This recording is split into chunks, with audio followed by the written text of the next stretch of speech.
Assalamualaikum warahmatullahi wabarakatuh. Shalom. Perkenalkan, nama saya Gisela Adelia Palulungan dengan NIM 45224066 dari kelas 1C dengan prodi D4 Administrasi Bisnis.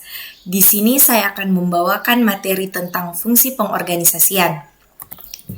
Adapun pokok bahasan yang akan kita bahas pada materi kali ini, yang pertama pengertian fungsi pengorganisasian, yang kedua unsur-unsur organisasi, yang ketiga tujuan fungsi pengorganisasian, yang keempat prinsip-prinsip organisasi, yang kelima tahapan dalam fungsi pengorganisasian, yang keenam struktur organisasi, yang ketujuh peran dan tanggung jawab dalam organisasi, yang kedelapan manfaat pengorganisasian.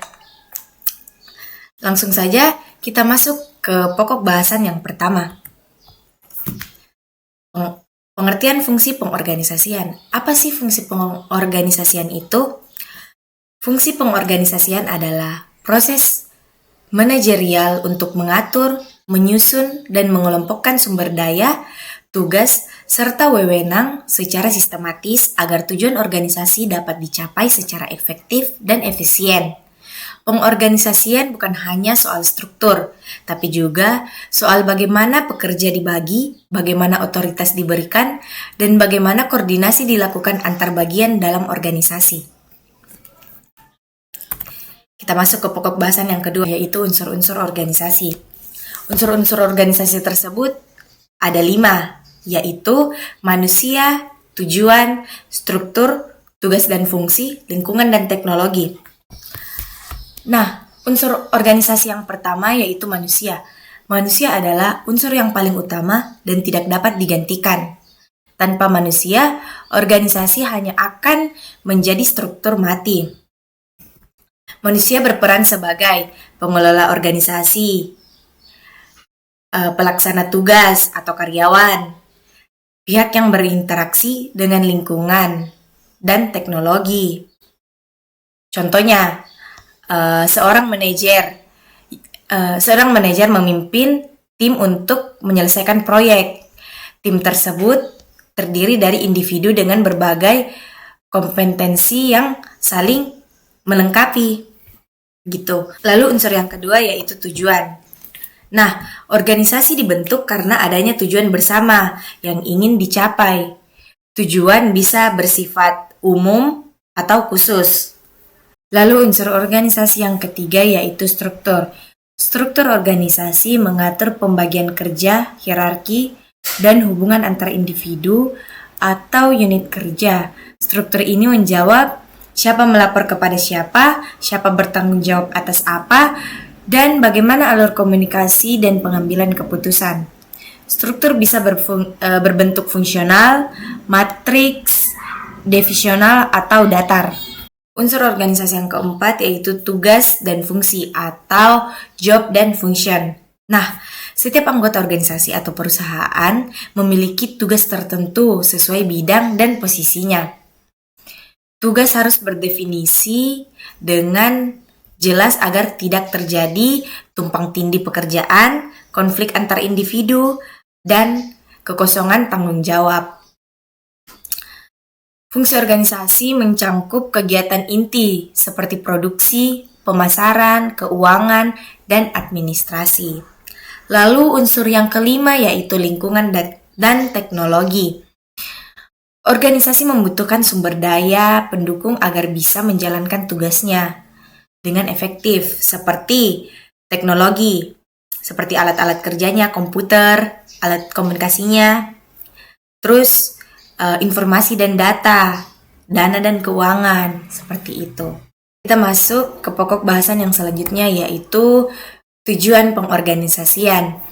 Tujuan utama dari fungsi pengorganisasian adalah untuk menciptakan struktur kerja yang jelas dan efisien, sehingga tujuan organisasi dapat dicapai dengan optimal. Nah, beberapa tujuan lainnya meliputi yang pertama, membagi pekerjaan secara rasional. Nah, tugas dibagi berdasarkan keahlian dan kapasitas sumber daya manusia agar setiap individu dapat bekerja secara maksimal.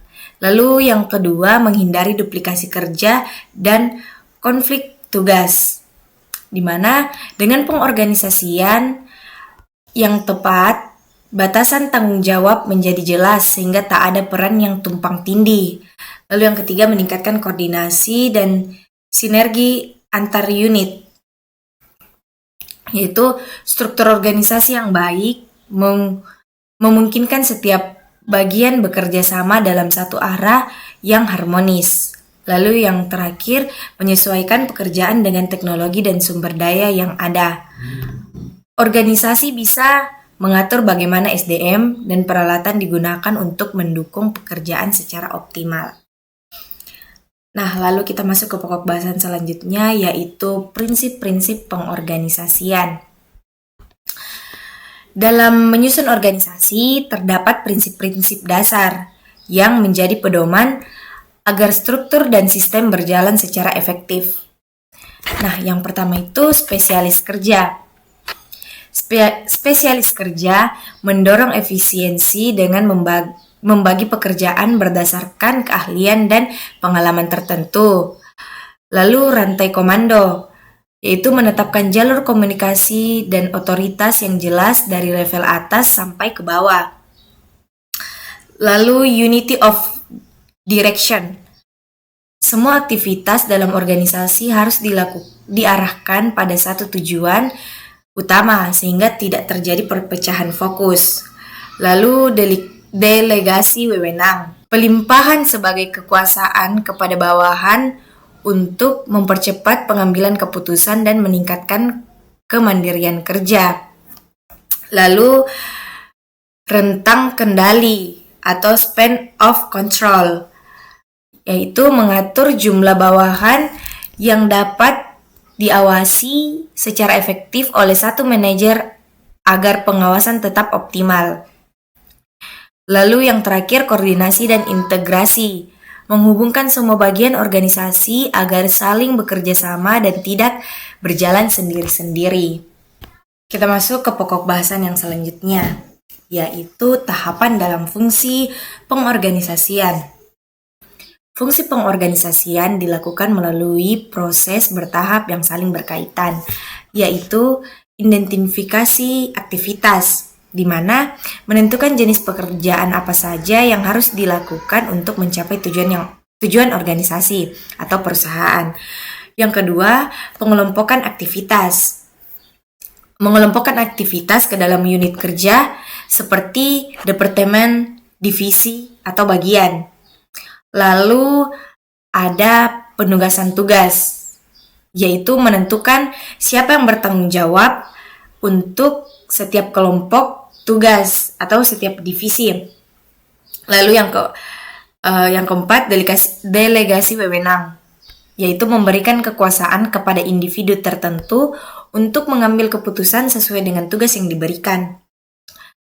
Lalu yang terakhir, koordinasi antar unit, menyatukan berbagai bagian yang telah diorganisasi agar dapat bekerja dengan baik tanpa konflik atau tumpang tindih.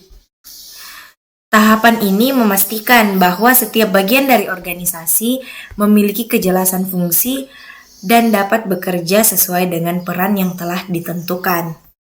Kita masuk ke pokok bahasan selanjutnya, yaitu struktur organisasi.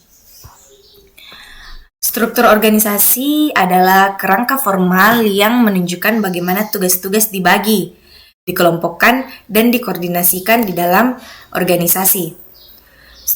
Struktur ini penting karena menentukan bagaimana informasi mengalir, siapa yang melapor ke siapa, dan bagaimana tanggung jawab didistribusikan.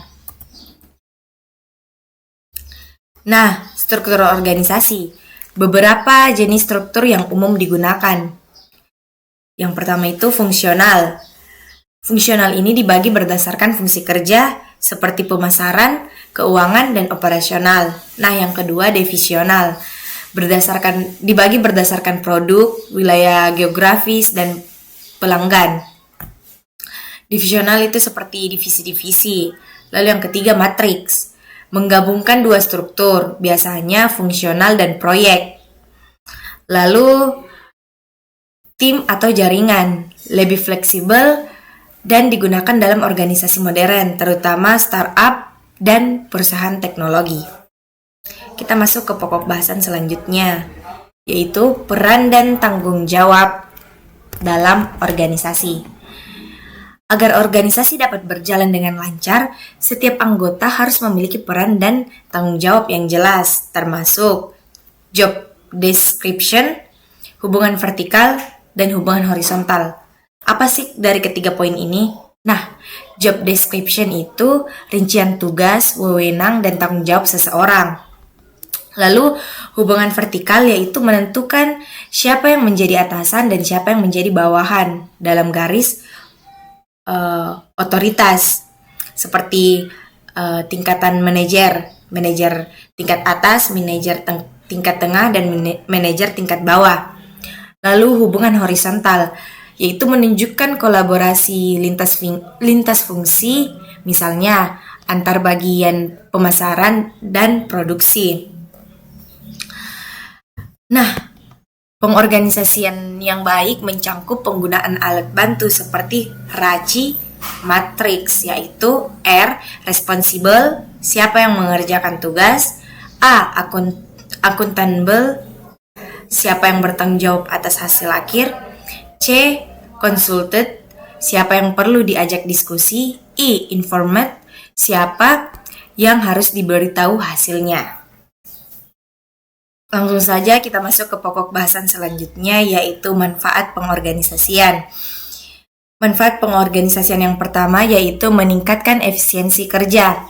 Dengan pembagian tugas yang jelas, setiap individu atau unit tahu apa yang menjadi tanggung jawab. Hal ini mencegah duplikasi kerja, menghindari kebingungan tugas, dan mengurangi waktu yang terbuang karena koordinasi yang buruk.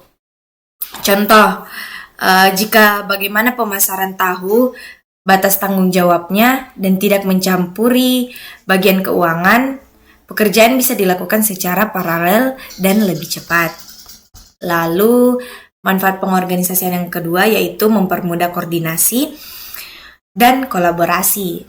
Pengorganisasian memungkinkan hubungan kerja antar individu dan antar unit menjadi lebih terstruktur. Alur komunikasi lebih jelas sehingga setiap bagian bisa bekerja secara sinergis. Lalu konflik antar bagian bisa diminimalkan dan kolaborasi antar departemen lebih mudah dijalankan. Lalu manfaat pengorganisasian yang ketiga yaitu menjelaskan wewenang dan tanggung jawab. Struktur organisasi yang baik menetapkan siapa yang mengambil keputusan, siapa yang bertanggung jawab atas hasil, dan siapa yang melapor kepada siapa. Hal ini memperkuat disiplin kerja dan mendorong akuntabilitas. Lalu manfaat pengorganisasian yang keempat yaitu mendukung pengambilan keputusan yang lebih cepat. Karena ada kejelasan dalam pelimpah wewenang atau delegasi, manajer tidak harus mengambil semua keputusan. Ini membantu meningkatkan kecepatan respon terhadap masalah, mendorong karyawan untuk berpikir mandiri, dan mempercepat proses kerja di lapangan. Kesimpulan, fungsi pengorganisasian adalah proses menyusun struktur dan sistem kerja yang jelas dalam organisasi, agar setiap individu mengetahui peran, tanggung jawab, dan hubungan kerjanya. Melalui pengorganisasian, pembagian tugas menjadi lebih terarah, koordinasi lebih efektif, dan tujuan organisasi dapat dicapai secara efisiensi.